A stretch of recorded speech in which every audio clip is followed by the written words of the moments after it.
皆さんごきげんよう、上川薫です。今回取り上げる話題は、先日発生した能登大地震、これに関連してインターネット上では、これは人工地震だ、などといった話を拡散する人たちがいます。今回の動画ではそうした考え方を全否定しようと思います。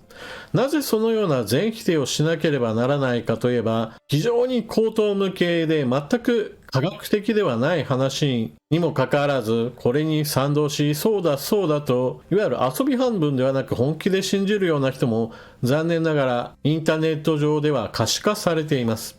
昔であれば、そうした口頭無形な話というのを信じる人は非常に少数派で全く目立たない存在でしたが、現在ではインターネットによってそうしたコロッと騙される人というのが集団化するといった現象を見せています。ですからそうした間違った情報に対しては明確に間違ってますよという必要が強まってきています。さて、それではなぜ人工地震が間違っているのかについてお話をしましょう。ものすごく単純な話ですが、大地震にはとてつもない莫大なエネルギーが必要となります。これは考えればすぐわかることですが、非常に広範囲に大地が揺れる現象、このような現象を起こすには簡単なことではありません。大地が揺れ動くからにはそこには莫大なエネルギーがなければ、そうした現象が引き起こされないのです。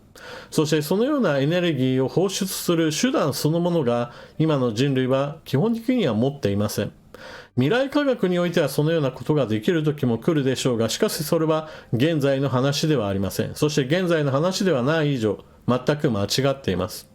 このような話をすると、例えば今の人類には水爆のようなとてつもないエネルギーを出せる、そのようなものもすでに前世紀において開発されたじゃないか、そのようなものを多用することによって超巨大地震も人工的にできると説明する人がいます。この話の中で出てくる超巨大エネルギー源としては水爆が挙げられます。かつてアメリカ、ソ連という超大国の対立の中において核兵器開発といったものは進められてきました。より強力な兵器を持つことにより相手を圧倒しようという考えがあったからです。その中で原子力爆弾だけではなくその上の水爆についての開発も進められてきました。ソ連で開発された最大級の威力を持ったツアーリボンバという水爆は TNT 火薬換算で100メガトンをエネルギーを持つ非常に強力な兵器でした。例えばこのツアーリボンバ、設計通りに100メガトンのエネルギー放出量を放つだけの爆発をする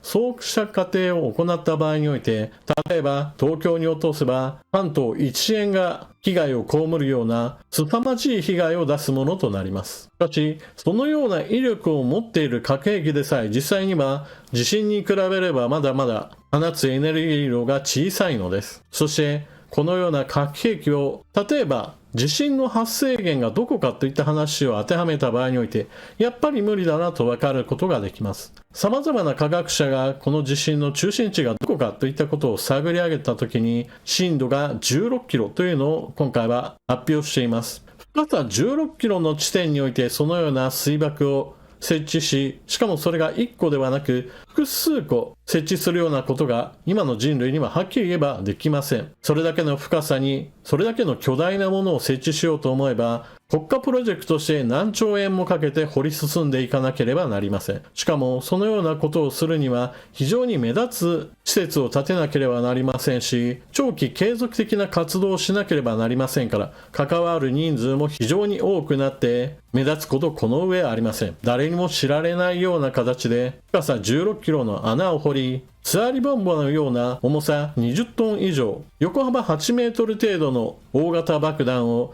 複数個設置する、それだけの巨大な穴を掘り進めて設置するなどということは、もはや口頭無形、できるわけないだろうの一言で済むような馬鹿げたことを発言しているわけです。また、それだけの水爆を複数個持っているような組織は一体どこにあるでしょうか。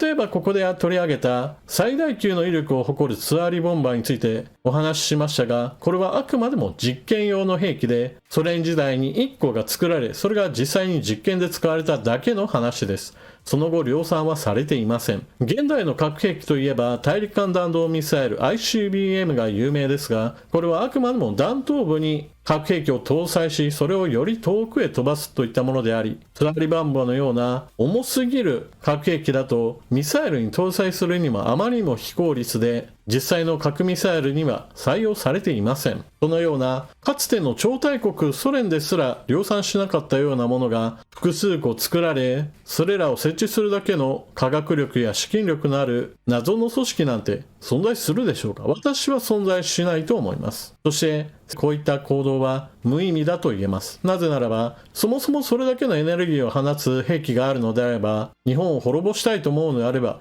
日本に対して直接使えば凄まじい被害が出ることは明らかであり、このようなやり方をしないのは明らかでしょう。わざわざ地面を10キロ掘り進むなんていうバカなことをしないでも地上で炸裂させれば、多くの人々を一瞬にして死傷させるだけの威力があります。じゃあなんでこのような馬鹿げたことを真顔で言うかといえば、そのような発言をすることによって利益を得る人たちがいます。いわゆる陰謀論というのは、あなたの知らないことを私は知っていますよという他者に対する優越感を感じるとともに、そのようなバカな発言を信じるさらにバカな人を呼び込むという効果があります。例えば、とんでも本と呼ばれるような、いわゆる出版物であったり、講演であったり、支持者を集めることによって、それらの人たちからお金を吸い上げるといった利益へとつなげる人たちがいます。これは非常に重要なことなのですが、日本人はどうしても悪意のある人間といったものを前提としない、いわゆる性善説を採用しがちです。しかし、